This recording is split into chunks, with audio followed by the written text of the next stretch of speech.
Piensa en la persona más poderosa que conoces, alguien que ha construido un imperio y parece inquebrantable. Ahora imaginemos que esta persona descubre que su mayor aliado es, de hecho, su peor enemigo. El viaje de hoy nos lleva al corazón de Buenos Aires, donde conoceremos a Alejandro, un magnate que personificó el éxito. Pensaba que tenía el mundo a sus pies, hasta que una chica, que vive en la calle y a la que le da limosna a diario, le dice algo que lo cambia todo para siempre. ¿Qué vio ella? ¿Y qué peligrosa conspiración terminó revelando? Prepárate, porque esta historia te mantendrá enganchado de principio a fin y te hará cuestionar el verdadero significado de valor. Vamos a descubrirlo juntos. Alejandro Torres habitaba el silencio como un rey habita su trono.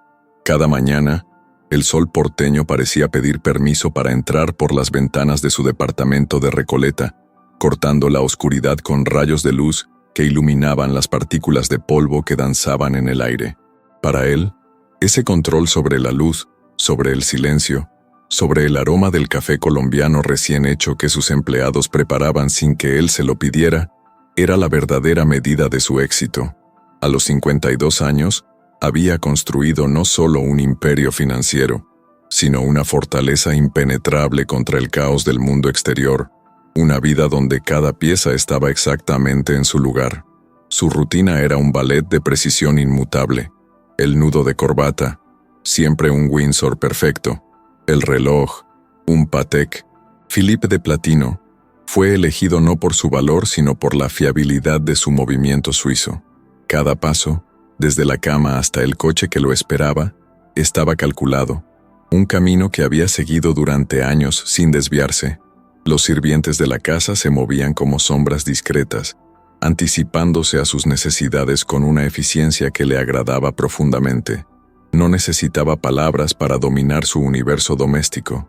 Su simple presencia era suficiente para mantener el orden, para garantizar que los engranajes de su vida siguieran girando sin ninguna fricción. Isabela, su esposa durante 15 años, era la joya más preciada de su colección. La vio así, como una obra de arte perfectamente esculpida, elegante y sofisticada, un complemento ideal a la imagen de poder que proyectaba. Esta mañana, como tantas otras, solo olía su perfume en el aire, una fragancia floral cara que flotaba en el pasillo. Sus horarios rara vez se cruzaban antes del anochecer. Él sabía que ella tenía su propia agenda, tés, eventos benéficos, galerías de arte. Y eso fue suficiente. La ausencia de conflicto, la previsibilidad de sus vidas paralelas, era lo que él confundía con un matrimonio perfecto y feliz. En el asiento trasero de su Mercedes blindado, Alejandro observaba cómo la ciudad despertaba a través de los vidrios polarizados. El tráfico caótico, los bocinazos impacientes, la gente corriendo a sus citas, todo parecía una escena de una película muda de la que él era un mero espectador. Estaba en la ciudad, pero no pertenecía allí. Se sentía inmune a su imprevisibilidad, protegido por capas de acero, vidrio y, sobre todo, riqueza. Puerto Madero, con sus rascacielos de cristal que albergaban su oficina, era el destino final, la torre desde la que realmente gobernaba su mundo, lejos de la suciedad y el ruido de las calles. Pero hubo una pequeña, casi insignificante, ruptura en su rutina diaria, una pausa no programada en sus mapas mentales, pero que se había convertido en un hábito. En un cruce determinado, su conductor, sin necesidad de orden, redujo la velocidad a casi cero. Allí apareció ella, una niña pequeña y delgada, con ropa gastada y ojos que parecían demasiado grandes para su rostro. Se movía con astuta agilidad, zigzagueando entre los coches detenidos en los semáforos. No sabía su nombre, ni su edad, ni su historia. Ella era solo un punto fijo en la geografía de su ruta diaria. El ritual era siempre el mismo, mecánico y carente de cualquier emoción real. Apretó el botón y el cristal oscuro bajó apenas unos centímetros, lo suficiente para que su mano pudiera pasar a través de él un billete de 100 pesos. Fue un gesto automático, un pequeño impuesto a su conciencia, un acto de caridad que no le costó ni tiempo ni esfuerzo mental. La mano pequeña y rápida de la niña agarró el dinero y desapareció entre la multitud tan repentinamente como había aparecido. Para Alejandro, fue solo una transacción más en un día lleno de ellas, la más irrelevante de todas. Hoy, sin embargo, algo era diferente. La muchacha se acercó como siempre, sus pies descalzos y sucios moviéndose con la familiaridad de quien conoce cada centímetro de ese asfalto. Pero cuando le extendió la nota, ella no la tomó inmediatamente. En lugar de eso, ella lo fulminó con la mirada. Sus ojos, normalmente furtivos y centrados solo en el dinero, se fijaron en los de él por un momento que pareció prolongarse. Por primera vez, sintió que ella no solo veía la mano con el dinero, sino que lo veía a él, Alejandro Torres, dentro de su burbuja de lujo y aislamiento. Con una voz sorprendentemente firme que no coincidía con su frágil figura, rompió el silencio de esa mañana. «Señor», dijo ella, con palabras claras, sin el tono quejoso o suplicante que él habría esperado. «Tu amigo ya debería estar llegando para la visita». La frase flotaba en el aire viciado del coche, extraña y fuera de lugar. No había contexto, no había significado. Era como una pieza de rompecabezas de otra caja, arrojada al azar en su tablero perfectamente organizado, y por un momento no supo qué hacer con ella. La mente de Alejandro, acostumbrada a procesar fusiones multimillonarias y complejas estrategias de mercado, se congeló ante esa simple frase. ¿Qué amigo? ¿Qué visita? ¿Tu casa? Nadie lo visitaba sin previo aviso, sin ser programado por su asistente con días de antelación. La primera reacción fue pura irritación, una intrusión, una perturbación en el fluir perfecto de tu mañana. La niña simplemente divagaba, inventando cosas para llamar la atención. Era la única explicación lógica, la única que encajaba en su ordenada visión del mundo. El coche volvió a ponerse en marcha, dejando a la niña atrás, en medio del tráfico. Miró por el espejo retrovisor, pero ella ya había sido devorada por el paisaje urbano. Intentó sacarse la frase de la cabeza, archivarla como un dato irrelevante, una anomalía sin importancia, pero sus palabras, tu amiga, resonaron. La forma en que lo había dicho, con una convicción tan infantil y sincera, había plantado una pequeña semilla de duda, y en el suelo fértil de la vida controlada de Alejandro Torres, hasta la más pequeña semilla de duda, era una amenaza capaz de resquebrajar el hormigón más sólido. Durante toda la mañana la frase de la niña se negó a desaparecer. Ella se convirtió en un ruido de fondo en su mente, una estática persistente que interrumpía su concentración. Durante una reunión sobre una adquisición multimillonaria donde normalmente su mente estaría muy aguda, se encontró mirando la vista panorámica desde su oficina sin verla realmente. Las palabras «tu amigo» y «visita» se repiten en bucle. ¿Quién sería el amigo? La única persona que podía ser descrita con tanta familiaridad, que tenía libre acceso a su vida y a su confianza, era Lucas Navarro, su director financiero, el joven ambicioso que había sacado de una universidad pública y moldeado a su propia imagen. La idea era absurda. Lucas era su protegido, su creación. Verlo como una amenaza era como sospechar de la propia sombra. Aún así, la semilla de la duda, regada por la extraña perturbación de la mañana, comenzó a germinar. Alrededor del mediodía, Alejandro hizo algo que no había hecho en más de una década. Despejó su agenda para el resto del día. Su asistente estaba visiblemente sorprendido, pero no se atrevió a preguntarle. No dio ninguna explicación. Solo le dije al conductor que lo llevara a casa. Una fuerza irracional, un instinto que había reprimido bajo capas de lógica y control durante años, ahora estaba al mando. El camino de regreso a Recoleta se sintió diferente. La ciudad, que antaño era un espectáculo silencioso, ahora parecía llena de secretos. Cada rostro en los otros autos, cada peatón en la acera, parecía saber algo que él no sabía. Cuando el coche se detuvo frente a su edificio, sintió una vacilación que le era completamente ajena. Era su hogar, el epicentro de su poder, pero por primera vez sintió que estaba a punto de entrar en territorio enemigo. Despidió al conductor y entró solo al edificio. El silencio del salón de mármol se sentía más pesado y opresivo de lo habitual. Dentro del apartamento, el silencio era aún más profundo.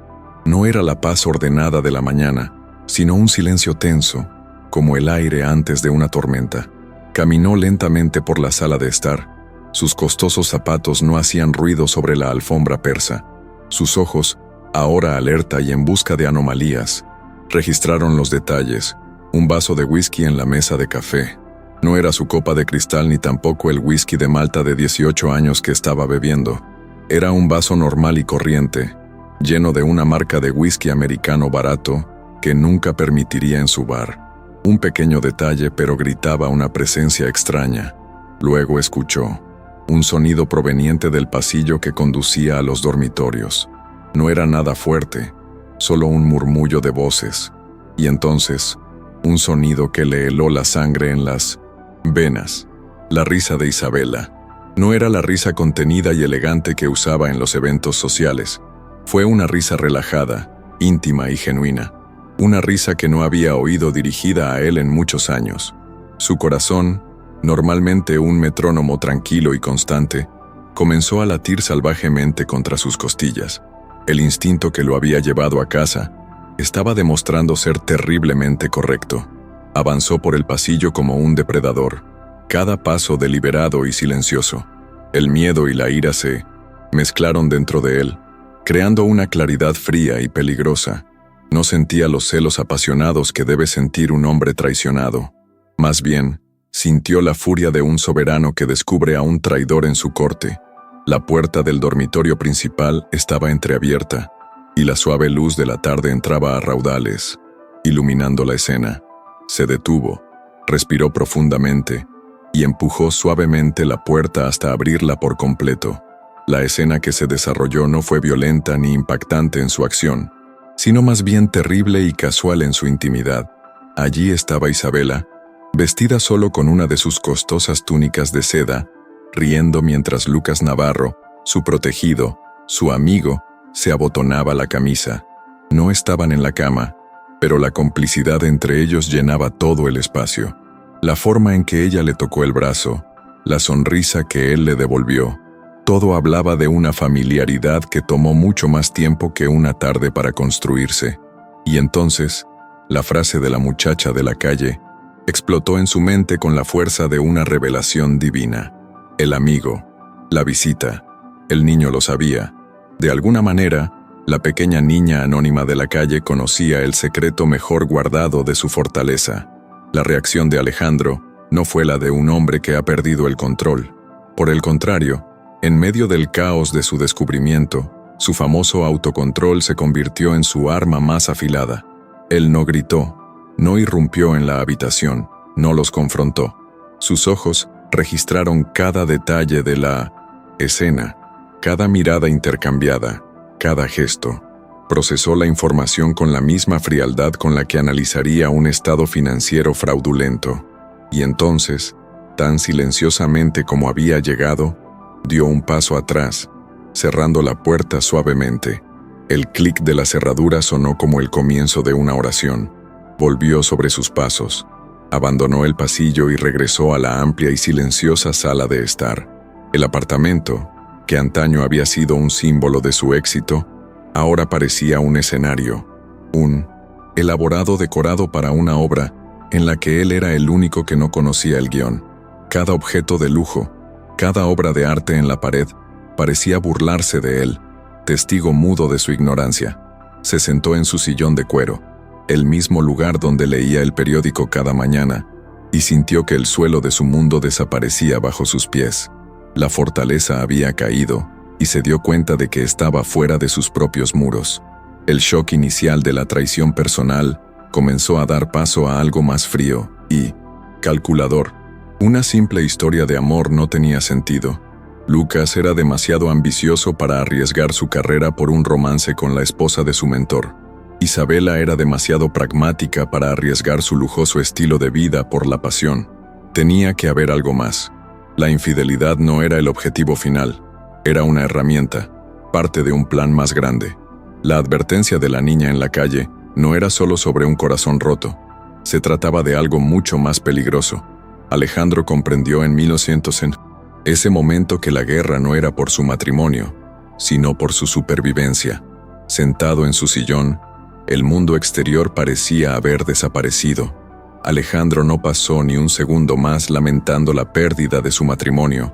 Esto ya era un cadáver, un barco hundido. Su mente, ahora libre de la conmoción, operaba con una claridad aterradora. Se levantó y se dirigió a su oficina privada, un santuario de caoba y cuero dentro del apartamento. Encendió su computadora y sus dedos se movieron rápidamente sobre el teclado. La infidelidad era el humo. Necesitaba encontrar el fuego. Y el fuego en su mundo siempre comenzaba y terminaba con el dinero. Necesitaba ver las cuentas, los movimientos, las transferencias que supervisaba Lucas. Fue entonces cuando el segundo muro de su fortaleza se derrumbó. Intentó acceder al área restringida de los servidores de su propia empresa, una sección que contenía información financiera detallada que solo él y Lucas podían ver. Acceso denegado. Lo intentó de nuevo, pensando que había escrito la contraseña incorrecta en su prisa. Acceso denegado. Una tercera vez. El mismo mensaje frío e impersonal. Lo habían excluido de su propio reino. No fue solo una traición, fue un golpe de estado corporativo en curso. Lucas no era solo un amante, era un usurpador. La ira que sentía era fría y precisa. El dolor personal fue reemplazado por un enfoque estratégico. Su objetivo era claro: incriminarlo, quizás por fraude, utilizando las pruebas que ellos mismos fabricaban mientras lo mantenían ciego. El divorcio con Isabela sería la consecuencia, donde ella, como víctima, reclamaría una parte sustancial del imperio construido. Fue un plan brillante en su crueldad, y él había caído en ello como principiante. Ahora el juego ya no consistía en descubrir qué habían hecho, sino en desmontar la trampa antes de que se cerrara sobre él. En medio del torbellino de cálculos y estrategias, su mente volvió a la única pieza que no encajaba: Luna. ¿Cómo podría saberlo ese niño, un fantasma anónimo de las calles de Buenos Aires? No había manera de que ella pudiera adivinarlo. Ella debió haber visto algo. Quizás Lucas visite tu casa a horas extrañas, como si fuera un amigo de la familia. Tal vez había escuchado una conversación que no debía tener. La muchacha no fue solo el detonante de sus sospechas, ella fue testigo. Y en ese momento, Alejandro se dio cuenta que ella era la única aliada que tenía, aunque ella no lo supiera. A la mañana siguiente, la rutina se rompió irremediablemente. No hubo elección de corbata, no hubo desayuno tranquilo. Subió al auto y le dio al conductor una dirección que no era su oficina en Puerto Madero. A la intersección de siempre, dijo con voz tensa. Y espera allí. El viaje pareció durar una eternidad. Ya no miraba la ciudad con distanciamiento. Ahora la examinaba atentamente, buscando detalles, pistas. El coche ya no era una fortaleza, sino una jaula que le impedía actuar más rápido. Necesitaba encontrarla. Necesitaba entender lo que ella sabía. Llegaron a la intersección. La luz estaba roja y los vendedores ambulantes y los limpiaparabrisas se movían entre los coches como de costumbre. Pero Luna no estaba allí. Alejandro esperó, con el corazón latiendo en su pecho con nueva ansiedad. La señal se abrió y se cerró. Una vez, 2 veces.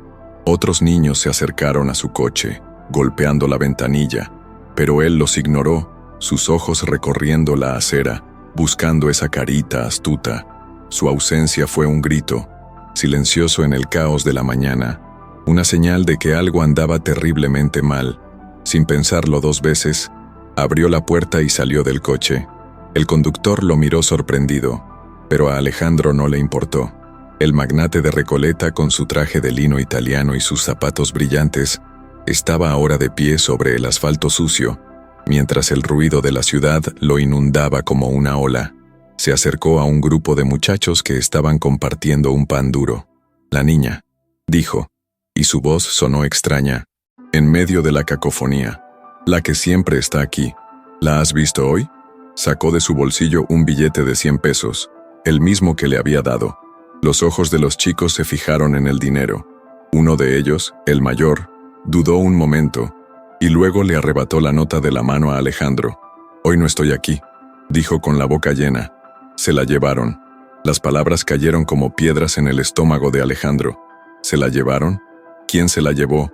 El niño se encogió de hombros, perdiendo ya el interés. No sé. Un hombre en un coche oscuro. La llamó y ella subió. Parecía que lo conocía. Otro niño añadió. Era un hombre de traje, como tú. La descripción era vaga, pero para Alejandro era tan clara como una fotografía. Lucas. El aire parecía enrarecerse. El sonido del tráfico desapareció, reemplazado por un zumbido agudo en sus oídos. Ellos lo sabían. De alguna manera, se dieron cuenta de que sospechaba algo y conectaron los puntos con Luna. No solo se estaban protegiendo, sino que también estaban atando cabos sueltos. Y la muchacha, la testigo inocente que él buscaba para salvarse, se había convertido en víctima por su culpa. La conspiración de Cuello Blanco acababa de cruzar una línea terrible y se convertía en algo mucho más oscuro y peligroso. En ese momento, parado en medio de la calle, sintiendo las miradas curiosas de los conductores, Alejandro Torres cambió. La batalla por su imperio, la humillación de la traición, la lucha por limpiar su nombre, todo se evaporó. Lo único que quedó fue la aterradora imagen de Luna, pequeña y sola, subiéndose a un auto oscuro con un hombre que era un monstruo disfrazado de amigo. La culpa lo golpeó con la fuerza de un puñetazo. Ya no se trataba de su dinero ni de su legado. Se trataba de la vida de un niño, y él era responsable. La búsqueda de justicia se ha convertido en una carrera desesperada por la redención. De vuelta en el coche, el olor a cuero y madera pulida, que una vez le había brindado consuelo, ahora lo sofocaba. Cada símbolo de su riqueza parecía una burla, un recordatorio de lo poco valor que tenía todo ello frente a una vida en peligro. ¿A dónde, señor?, preguntó el conductor, con su voz respetuosa que sonaba irritantemente normal. Alejandro miró por la ventana la ciudad que creía dominar. No pudo regresar a casa, escenario de su traición. No pude ir a la oficina, la guarida del enemigo. Simplemente conduce, ordenó con voz ronca. Vaya hacia el sur hasta la boca. Simplemente conduzca. Necesitaba ruido, color, vida cruda, cualquier cosa que lo sacara del silencio estéril de su mundo. Sabía que no podía acudir a la policía. ¿Qué historia contarías? ¿Que un magnate de Buenos Aires estuviera preocupado por la desaparición de una chica de la calle que apenas conocía? Lo mirarían con sospecha, harían preguntas sobre su vida, sobre su matrimonio, y la investigación podría alertar a Lucas e Isabela, poniendo a Luna en un peligro aún mayor. Por primera vez en su vida adulta, las instituciones que siempre le habían servido le resultaron inútiles. Estaba solo, despojado de su poder e influencia. Cogió su móvil y marcó un número que no había utilizado en 20 años, el de un ex policía que ahora trabajaba en las sombras, un hombre llamado Cicerón, que resolvía problemas que el dinero no podía resolver oficialmente. Cuando sonó el teléfono, su mente estratégica comenzó a trabajar, buscando una manera de desequilibrar a sus oponentes. Necesitaba sacudirles la confianza. Desde un correo electrónico anónimo, envió un mensaje a la dirección personal de Lucas. No contenía ninguna amenaza ni acusación, solo una imagen, la foto de un pequeño barquito de juguete que Luna llevaba siempre consigo, foto que Alejandro había tomado distraídamente con su celular semanas antes, encontrando curioso el objeto. Sin texto, sin asunto, solo la imagen. Fue un movimiento arriesgado, pero sabía que para Lucas sería una declaración. Sé lo que hiciste. En un departamento de lujo de Minneoneceno, Palermo, Lucas Navarro vio la imagen y sintió un escalofrío recorrer su espalda. El plan, antes tan perfecto y elegante, se estaba desmoronando. El secuestro no fue parte de ello. Fue una decisión impulsiva, tomada en pánico cuando Isabela le dijo que Alejandro había llegado temprano a casa. Cogieron a la niña para asustarla y para saber qué había dicho. Ahora tenían un niño secuestrado, y Alejandro de alguna manera estaba enviando mensajes codificados. Él lo sabe, dijo Lucas a Isabela con voz tensa. Él sabe lo de la chica. ¿Cómo puede saberlo? La paranoia comenzó a instalarse, envenenando la alianza entre los dos conspiradores. Luna estaba encerrada en una habitación de un departamento vacío en Avellaneda. una de las tantas propiedades fantasma que Lucas había adquirido a nombre de una sociedad fantasma. El lugar olía a pintura fresca y polvo. No había rejas en las ventanas, ni tampoco cadenas, solo una puerta cerrada. Tenía miedo, pero el miedo en las calles le había enseñado a observar, a escuchar. Escuchó las tensas conversaciones entre el hombre que la recogió y la mujer de voz elegante que aparecía de vez en cuando. No le hicieron daño, pero discutían constantemente sobre qué hacer con ella. Luna sabía, tan seguramente como los sobrevivientes, que ella era un problema que debían resolver. Alejandro ya no era el mismo hombre que había sido la mañana anterior. La fachada de calma y control se había hecho añicos, revelando una energía cruda y febril. Conoció a Cicerón en un sórdido café cerca del puerto, un lugar que nunca frecuentaba. El ex policía, un hombre canoso y cínico, escuchó la historia sin mostrar ninguna emoción. No hizo ninguna promesa. La gente como tu compañero no improvisa, dijo Cicerón mientras revolvía el café con una cuchara oxidada. Usan lo que ya tienen, lo que ya controlan. Fíjate en sus gastos. Algo pequeño, algo que pensó que nadie notaría. Siguiendo ese consejo, Alejandro se sumergió en la única área a la que todavía tenía acceso irrestricto: los informes de gastos de tarjetas de crédito corporativas. Pasó horas revisando transacciones, ignorando los costosos almuerzos y viajes. Estaba buscando un grano de arena en una playa de datos, y entonces lo encontró. Un pago modesto y recurrente. Alquilaba un departamento en Avellaneda, un barrio obrero en el que Lucas no tenía absolutamente ninguna razón para estar. El pago se efectuó mediante una tarjeta destinada a gastos varios de oficina, un fondo que nadie se molestaba en auditar. Era una aguja en un pajar. La lógica y la cautela, representadas por la voz de Cicerón en su mente, le dijeron que entregara la información, que dejara que la policía o los profesionales se ocuparan del asunto. Pero la imagen del rostro asustado de Luna no le permitió esperar. Cada minuto que pasaba era otro minuto de terror para ella, otro minuto de culpa para él. La decisión fue instantánea y visceral. Él iría allí, solo. No fue un acto de heroísmo calculado, sino de pura necesidad. Necesitaba mirar a los ojos al hombre que lo traicionó y recuperar lo único que importaba. No era un hombre de acción, ni pretendía serlo. No buscó un arma. Su preparación fue mental. Conducía su propio coche, un modelo menos llamativo que el Mercedes, para no llamar la atención. En el asiento del pasajero no había un revólver, sino un maletín. Dentro había documentos que había impreso, evidencia irrefutable de un pequeño fraude fiscal que Lucas había cometido al principio de su carrera, algo que Alejandro había descubierto y encubierto años atrás como prueba de lealtad. En ese momento, Lucas pasó la prueba. Ahora, la prueba de su error pasado era la única arma con la que Alejandro podía negociar. Mientras conducía por las calles de Avellaneda, dejando atrás el glamour de la capital, Alejandro sintió el peso de cada elección que lo había llevado hasta allí. La arrogancia de creer en su fuerza, la ceguera de ignorar la soledad de su esposa, el descuido de su acto diario de caridad. Todo esto había creado la tormenta perfecta. Ahora ya no era el magnate, el rey, el amo del universo. Era solo un hombre que conducía hacia un edificio anónimo en un barrio desconocido, impulsado por una única y desesperada esperanza: corregir el peor error de su vida. El edificio de Avellaneda era un monolito de hormigón gris, una manzana anónima en una calle donde todos los edificios parecían iguales. El aire estaba cargado de olor a comida frita y contaminación, un marcado contraste con la fragante brisa de Recoleta.